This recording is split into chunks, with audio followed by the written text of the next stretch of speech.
Hello, future CMAs, welcome back to the channel CMA arena. So I hope अभी तक आपको सब समझ आ रहा होगा एंड आई विश कि आपकी स्टडीज़ अच्छी जाएं।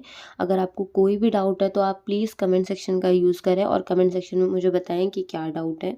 तो पिछली क्लास में हमने कंप्लीट कर लिया था calls in arrear and calls in advance का टॉपिक, और आज हमें उससे रिलेटेड इलस्ट्रेशंस करनी है। तो इलस्ट्रेशन 5 जो है वो कॉल्स इन अरियर से रिलेटेड है और इलस्ट्रेशन 6 जो है वो कॉल्स इन एडवांस से रिलेटेड है। दोनों इलस्ट्रेशंस करने से पहले पिछली वीडियो को ज़रूर देख लीजिएगा, क्योंकि आपको पूरा कॉन्सेप्ट आराम से क्लियर हो जाएगा कि कॉल्स इन एडवांस क्या होता है और कॉल्स इन अरियर क्या होता है। इंटरेस्ट से रिलेटेड सारी चीज़ें मैंने वहाँ पर आपकी कवर कर दी थी, बट अच्छे से कॉन्सेप्ट और बिल्ड करने के लिए हमें इलस्ट्रेशंस करना बहुत ज़रूरी है। तो चलिए इलस्ट्रेशन स्टार्ट करते हैं, फिफ्थ वाला जो कि अरियर के ऊपर है।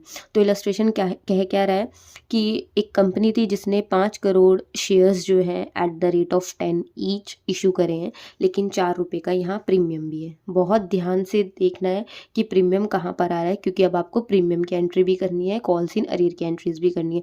धीरे धीरे जो शेयर का चैप्टर है वो कॉम्प्लेक्स होता जाएगा, क्योंकि इसमें चीज़ें ऐड होती जाती हैं। तो आपको अच्छे से कॉन्सेप्ट बिल्ड करके चलना है।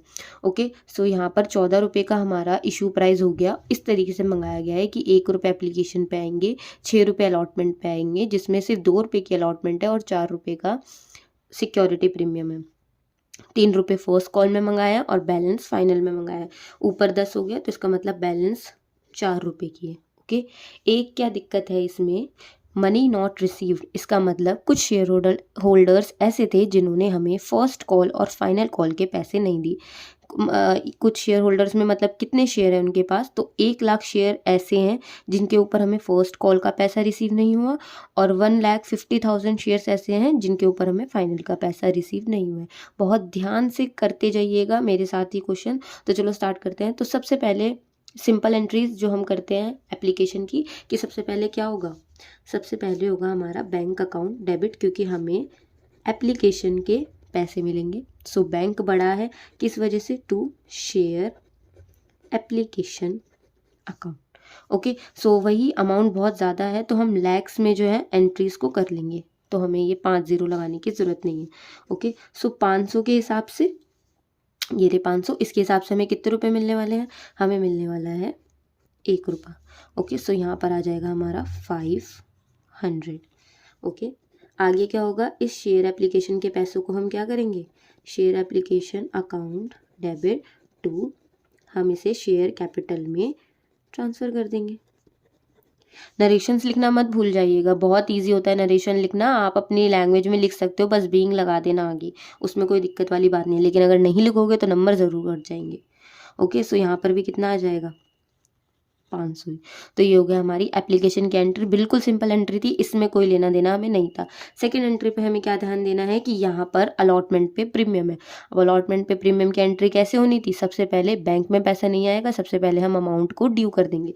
तो अमाउंट ड्यू करने के लिए हमें क्या करना है, share allotment account debit to share capital account. हम इतनी ही एंट्री करते थे, लेकिन इस बार क्या है, इस बार प्रीमियम भी दिया है तो हमें प्रीमियम की एंट्री को अलग से करना होगा, मतलब हमें प्रीमियम के अकाउंट को अलग से दिखाना होगा। 1 सेकेंड बस। ओके, सो यहाँ पर अब हमें प्रीमियम की एंट्री करनी है। तो यहाँ पर शेयर अकाउंट, शेयर कैपिटल को हमने क्रेडिट कर दिया। इसके साथ हमें क्या करना है, SPR अकाउंट, इसे यूज़ नहीं करना है, SPR नहीं लिख के आना है, पूरा सिक्योरिटी प्रीमियम रिजर्व आपको लिख कर आना है। अब नंबरिंग कैसे होगी, 500 के हिसाब से मुझे कितने रुपए मिलने थे अलॉटमेंट की पूरी कॉल तो 6 रुपये है, लेकिन क्या मैं शेयर कैपिटल में 6 रुपये डालूंगी, नहीं, मैं सिर्फ 2 रुपये डालने वाली हूँ। और बचे हुए जो 4 रुपये मैंने अपनी गुडविल के लिए मंगाए हैं, इसका मतलब वो मेरे SPR में जाएंगे। सो यहाँ पर अमाउंट क्या आ जाएगी, अमाउंट बिल्कुल इक्वल आ जाएगी, इधर 3,000, इधर 1,000 और इधर 2,000। तो ये हो गया हमारी अलॉटमेंट की एंट्री। ओके, अभी हमें बैंक में पैसे भी देना है, हर इंस्टॉलमेंट की दो दो एंट्रीज बताई थी ना, तो अलॉटमेंट की एंट्री भी होगी bank account debit to share allotment account. जिस अकाउंट को खोला है उसे हम बाद में क्लोज कर देंगे। तो यहाँ तक तो आपको शायद ही कोई डाउट हुआ होगा, ये हम पीछे वाले चैप्टर्स सॉरी पीछे वाले टॉपिक्स में पढ़कर आ चुके हैं। अब आगे जो है वो इम्पॉर्टेंट है, जिसमें फ़र्स्ट कॉल में हमें पूरे पैसे नहीं मिले। फर्स्ट कॉल में एक बंदे ने धोखा दिया और 1 लाख शेयर्स के पैसे उसने हमें नहीं दिए। ओके, तो इसकी एंट्री कैसे होने वाली है? सबसे पहले तो हमें अमाउंट को ड्यू करना पड़ेगा, जैसे हम सारी एंट्रीज में करते हैं। ड्यू करते वक्त तो हमें नहीं पता ना कि हमें आगे कौन पैसा देने वाला है, कौन पैसा नहीं देने वाला। ड्यू में तो हमें कोई दिक्कत नहीं होगी, दिक्कत हमें बैंक वाली एंट्री में होगी, क्योंकि बैंक में जब पैसे आ रहे होंगे तब हमें गड़बड़ दिख रही होगी कि हाँ भाई पैसे तो पूरे नहीं हैं। तो ड्यू वाली एंट्री में कोई लेना देना नहीं है, ड्यू वाली एंट्री बिल्कुल सेम होगी। इसका मतलब share first call account debit to share capital account. कितने से होगा भाई? 500 के हिसाब से यहाँ पर 3 रुपये, ये रहा 3 रुपये, तो ये आ जाएगा हमारा 1500। ओके ओके, नाउ अब आती है दिक्कत वाली बात, जब हम बैंक में पैसे अपने देख रहे होंगे और हमें बैंक में पूरे पैसे नहीं मिले होंगे। तो यहाँ पर बैंक अकाउंट तो डेबिट होगा, बैंक अकाउंट डेबिट, और यहाँ पर share first call account credit भी होगा, लेकिन पूरे तरीके से नहीं होंगे। इसका मतलब देखो, शेयर फर्स्ट कॉल अकाउंट में कितना पैसा आना चाहिए था हमारा? 500 के हिसाब से 3 ही आएगा ना, जितने से खोला है उतने ही पैसे आने चाहिए थे। इसका मतलब 1500, यहाँ पर हमारे इतने ही पैसे आने चाहिए थे, लेकिन इतने पैसे नहीं आए। क्यों? क्योंकि ऊपर क्वेश्चन में क्या कहा गया है? ऊपर क्वेश्चन में कहा गया है कि 1 लाख शेयर्स पे किसी बंदे ने हमें फर्स्ट कॉल नहीं दी है, तो यहाँ हमें 1 लाख शेयर्स के ऊपर 3 रुपये मिले ही नहीं है। ओके, तो इसका मतलब 1 लाख के ऊपर 3 रुपये हमारे बैंक में नहीं आए। देखिए 1 मिनट, यहाँ पर हम लिख देते हैं पहले calls in arrear account debit की 1 लाख शेयर्स थे। अच्छा, यहाँ पर क्योंकि मैंने लाख ऊपर लिख दिया तो यहाँ पर मुझे सिर्फ 1 ही लिखना है, इनटू 3 रुपये, तो यहाँ पर आ गया हमारा 3 रुपीज़। तो इधर क्या आ जाएगा हमारा 1497। ओके, क्योंकि लाख की अमाउंट हमने ऊपर लिख रखी है, हमें 5 ज़ीरो नहीं लगाने, बट फिर ओके, तो ये हमारी एंट्री हो गई। वही जो ऊपर हमने 5 ज़ीरो लिख लिए थे, इसी वजह से हम यहाँ पर ज़ीरो नहीं लिखने वाले हैं। ओके, तो ये 3 लाख रुपए ऊपर हमने ज़ीरो लगा रखे हैं, ये रहे। ओके, ये वाली। नाउ अब नेक्स्ट एंट्री क्या होगी? नेक्स्ट एंट्री हमारी होने वाली है, अच्छा अभी तक उन्होंने क्वेश्चन में ऐसा नहीं बोला कि आगे चल के वो हमें पैसा देने वाला है नहीं देने वाला, तो आपको हमेशा एज्यूम क्या करना है कि हमें आगे की कॉल भी उसकी नहीं रिसीव होगी। उसने हमें फर्स्ट कॉल नहीं दी तो उसने हमें सेकंड कॉल भी नहीं दी होगी। ठीक है, जब तक क्वेश्चन नहीं कहता आपको यही मान के चलना है कि आगे की कॉल्स भी हमें रिसीव नहीं होगी। अब आगे क्या होगा? हम सेम चीज़ करेंगे, share second and final call account को डेबिट करके टू शेयर कैपिटल अकाउंट। हम तो सोच रहे होंगे कि हमें 500 के हिसाब से 4 रुपये मिलने वाले हैं, लेकिन हमें यहाँ पर ऐसा नहीं होगा। क्यों? क्योंकि इस बार फाइनल में भी एक ऐसा बंदा था जिसने 1,50,000 शेयर्स के ऊपर हमें पैसा नहीं दिया, प्लस ऊपर का जो बंदा था उसने फर्स्ट तो दिया ही नहीं, साथ के साथ फाइनल भी नहीं दिए होंगे, क्योंकि हमें तो बताया नहीं ना क्वेश्चन ने। तो इसका मतलब उसने दोनों ही कॉल्स के पैसे हमें नहीं दिए। तो प्लीज़ मत भूल जाइएगा कि फर्स्ट कॉल वाले बंदे को भी हमें यहीं पर ऐड करना है। तो आगे वाली एंट्री क्या होगी? बैंक अकाउंट डेबिट, बैंक में कुछ पैसा आया होगा लेकिन वो पैसा पूरा नहीं आया होगा, तो कॉल्स इन अरियर अकाउंट भी डेबिट करेंगे to share second and final call account. Okay, so ये तो हमें 2000 से ही बंद करना था, लेकिन यहाँ 2000 से बंद नहीं होगा। क्यों? क्योंकि ऊपर का जो बंदा है उसने तो हमें 3 रुपये दिए नहीं होंगे, क्योंकि उसने हमें फर्स्ट ही नहीं दी, तो वो सेकंड कहाँ से देगा? प्लस ये जो बंदा था 1,50,000 वाला, इसने भी हमें कितने रुपए नहीं दिए होंगे? 4। तो एक सेकेंड 1,50,000 पर 4 रुपये ना देने से इसका मतलब आपने 6 लाख रुपए में नहीं दिए। अब ये 5 ज़ीरो आप नहीं लगाइएगा, क्योंकि हम ऊपर पहले ये चीज़ कर चुके हैं, तो आपको सिर्फ 6 रुपीज़ लिखने हैं। तो इसका मतलब यहाँ पर 3 + 6 9 हो जाएगा। इसका मतलब 9 लाख रुपए हमें नहीं मिलने वाले हैं। ठीक है, तो बैंक में कितना पैसा आ जाएगा? ओके, सो एक करेक्शन थी, एक चीज़ मैंने गलत समझ ली, वो मैं आपको बता देती हूँ कि यहाँ पर उन्होंने बोला था कि यहाँ पर 1 लाख शेयर्स पे पैसा नहीं मिला और उसके बाद फर्स्ट कॉल पे 1,50,000 शेयर्स पे पैसे नहीं मिले। तो जब शेयर्स की बात हो रही होती है तो वहाँ पर ये ऐड ऑन होते हैं, इसका मतलब फाइनल कॉल पे सिर्फ इतने ही शेयर्स हैं जिन पर हमें पैसा नहीं मिला। इसका मतलब यहाँ 50,000 और ऐड हुए हैं फाइनल के, और 1 लाख के ये पहले ही है। अगर यहाँ शेयर होल्डर लिखा होता ना तो आप वही चीज़ करते जो मैं अभी आपको बता रही थी कि पीछे वाले बंदे को नहीं भूलना है, उसको भी आपको ऐड ऑन करना है। लेकिन वो चीज़ यहाँ नहीं होगी क्योंकि यहाँ इन्होंने शेयर्स लिख के दिखा रखा है कि यहाँ 1 लाख शेयर्स थे और यहाँ 1,50,000। तो यहाँ उन्होंने टोटल में ही बता रखा है कि टोटल में हमें फाइनल में इतने पैसे नहीं मिले। ओके, सो याद रखिएगा कि जब शेयर होल्डर की बात हो रही हो तभी हमें ये चीज़ करनी है। अगर यहाँ शेयर्स लिखे हैं इस तरीके से टोटल में पढ़ के आपको समझ आ जाएगा कि हाँ ये टोटल में है, तो आपको ये चीज़ नहीं करनी जो मैं अभी यहाँ पर कर रही थी। इसका मतलब सिर्फ 6 रुपये ही जो है हमें फाइनल कॉल में रिसीव नहीं होंगे, क्योंकि यहाँ टोटल की बात हो रही है। इसका मतलब यहाँ पर जो है सिर्फ हमारे 50,000 शेयर होल्डर्स ही ऐसे थे जिन्होंने हमें पैसे नहीं दिए, बाकी के 1 लाख जो थे वो फर्स्ट कॉल से पहले ही उठकर आ रखे हैं। तो इसी वजह से यहाँ हमारी अमाउंट 19 एक सेकेंड,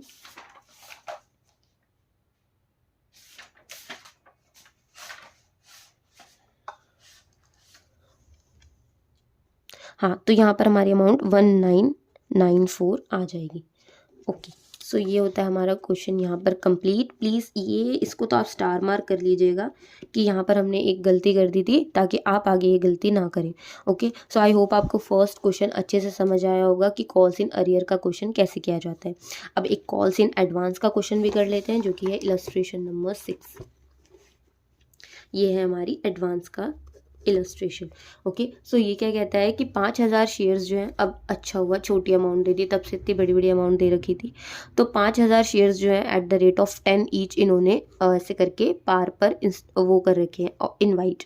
ओके, तो 5,000 शेयर्स जो हैं इन्होंने इनवाइट कर रखे हैं at the rate of 10 each. Application के 2 रुपये, अलॉटमेंट के 4 रुपये, फर्स्ट कॉल पे भी 4 रुपये। यहाँ पर कोई भी प्रीमियम नहीं है।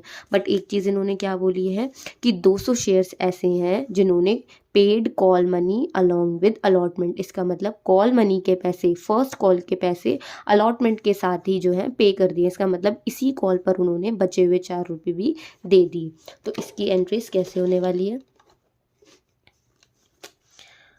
सबसे पहले सेम वही चीज़ कि बैंक अकाउंट क्या होगा, डेबिट, क्योंकि एप्लीकेशन के पैसे आए होंगे। तो bank account debit to share application account debit. किस हिसाब से? 5,000 के हिसाब से हमें 2 रुपये मिलेंगे। ओके, तो ये हो गए 10,000 रुपये। नेक्स्ट क्या होगा? Share application account debit to share capital account. अब हम पैसों को ट्रांसफ़र कर देंगे। यहाँ तक क्लियर है? आगे बढ़ते हैं। अब नेक्स्ट करते हैं हम अलॉटमेंट की एंट्री। तो अलॉटमेंट पे इस बार तो प्रीमियम है नहीं, तो इजी पीजी एंट्री हो जाएगी हमारी। Share allotment account debit to share capital account. So 5,000 के हिसाब से कितने रुपये? 4 रुपये। तो ये हो गए 4, 20,000। अब ये ड्यू की एंट्री के बाद हमारे बैंक में पैसे आएंगे, तो bank account debit to share allotment account.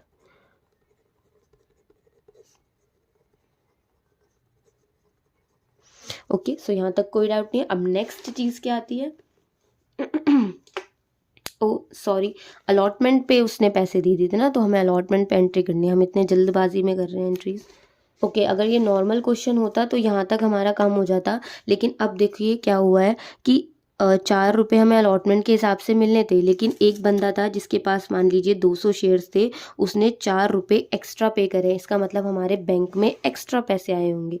अब कॉल्स इन एडवांस की एंट्री मैंने आपको कब बताई थी? कॉल्स इन एडवांस या कॉल्स इन अरियर, इन सब की एंट्री तब होती है जब हमारे बैंक में पैसा आ रहा होता है, क्योंकि ड्यू के वक्त तो हमें कुछ नहीं पता ना कि ड्यू के वक्त क्या होने वाला है। तो यहाँ पर जो भी हुआ होगा calls in arrear, calls in advance, उसकी एंट्री यहाँ पर होने वाली है। नॉर्मली एंट्री यही होती कि हमारे 20,000 रुपये बैंक में आ जाते, 20,000 की अलॉटमेंट का अकाउंट जो है हम क्लोज़ कर देते। लेकिन एक चीज़ क्या हुई, बैंक में हमारे एक्स्ट्रा पैसे आए हैं, बैंक में हमारे 20,000 रुपये सॉरी 800 रुपये जो हैं एक्स्ट्रा आए होंगे। 800 रुपये हमारे एक्स्ट्रा क्यों आए हैं, क्योंकि 200 शेयर के हिसाब से 4 रुपये किसी ने हमें दिए होंगे। ओके, तो इसका मतलब यहाँ पर 20,000 तो आए हैं, प्लस साथ में क्या मिला होगा हमें, 200 के हिसाब से 4 रुपये। ओके, तो यहाँ पर कितने रुपये हो जाएंगे, 20,800।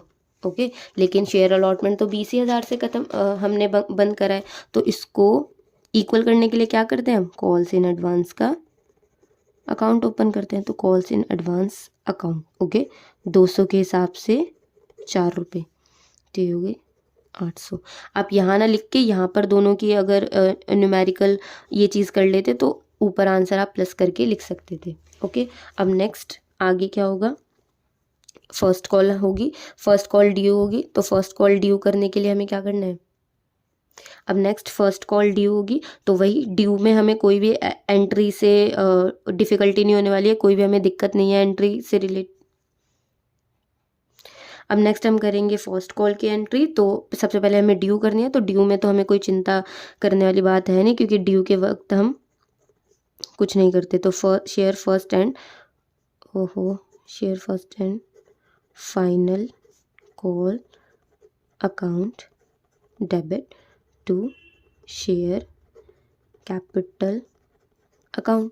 ओके, तो यहाँ पर कितने रुपए आ रहे होंगे, 5,000 के हिसाब से 4 रुपये। इसका मतलब यहाँ पर भी कितने आएंगे, 20,000।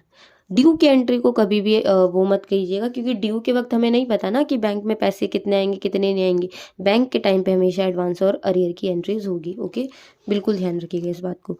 आगे अब बैंक में हमारा आ रहा होगा पैसा, bank account debit to share first and final call account. ठीक है, तो ये तो हमारा 20,000 से बंद होने वाला है। लेकिन जब मैंने देखा बैंक में तो पूरे पैसे नहीं आए थे, बैंक में तो हमें 20,000 रुपये नहीं मिले। क्यों, क्योंकि एक बंदा था जिसने हमें 800 रुपये पहले ही पे कर रखे हैं, अब वो वापस तो पे नहीं करने वाला ना। तो जो आपने कॉल्स इन एडवांस को क्रेडिट करा था, मतलब अपने ऊपर लायबिलिटी क्रिएट करी थी, क्योंकि ये पैसे अभी तक हमारे नहीं हुए हैं, ये पैसे फाइनल पर हमारे होने वाले थे, तो इसी वजह से इसको हम डेबिट कर देंगे, क्योंकि अब हमारी लायबिलिटी उतर गई है और अब ये हमारा पैसा हो चुका है। तो कॉल्स इन एडवांस अकाउंट को हम क्या कर देंगे, यहाँ पर डेबिट 800 से। तो इसका मतलब बैंक में कितने पैसे आएंगे, आने थे 20,000, लेकिन 800 रुपये कोई पहले ही दे चुका था, तो अब इसके पैसे मेरे बैंक में नहीं आएंगे, तो यहाँ पर आएंगे 19,200। ठीक है, 19,200 रुपये ही आएंगे। सो आई होप सो एडवांस की एंट्रीज भी आपको क्लियर होगी। एक बार वापस से क्विकली बता देती हूँ, इस क्वेश्चन में हमें क्या करना था, 2 रुपये एप्लीकेशन के लिए, 2 रुपये अलॉटमेंट के, और फर्स्ट कॉल के 4 रुपये थे। 2 रुपये एप्लीकेशन के, 4 रुपये अलॉटमेंट के और 4 रुपये फर्स्ट कॉल के थे। 200 शेयर्स ऐसे थे जिसपे paid call money along with allotment, मतलब अलॉटमेंट के साथ ही कॉल मनी भी 200 शेयर्स पर पे कर दी गई थी। तो इस वजह से हमने सबसे पहले एप्लीकेशन की एंट्रीज तो सिंपल करी, लेकिन अलॉटमेंट के टाइम पे हमने यहाँ पर क्या करा, यहाँ पर बैंक हमारा ज़्यादा था। क्यों, क्योंकि किसी बंदे ने हमें एडवांस में एक्स्ट्रा पैसे दे रखे थे, 200 के हिसाब से 4 रुपये। उसके बाद जब हम नीचे आए तो बैंक में हमारे पैसे कम आए थे। क्यों, क्योंकि अब हमें एडवांस को वापस डेबिट करना है, क्योंकि अब वो पैसे हमें वापस नहीं मिलेंगे। सो ये दोनों इलस्ट्रेशंस काफ़ी इम्पोर्टेंट थी। आई होप सो आपको समझ आया होगा। मिलते हैं नेक्स्ट वीडियो में, बाय।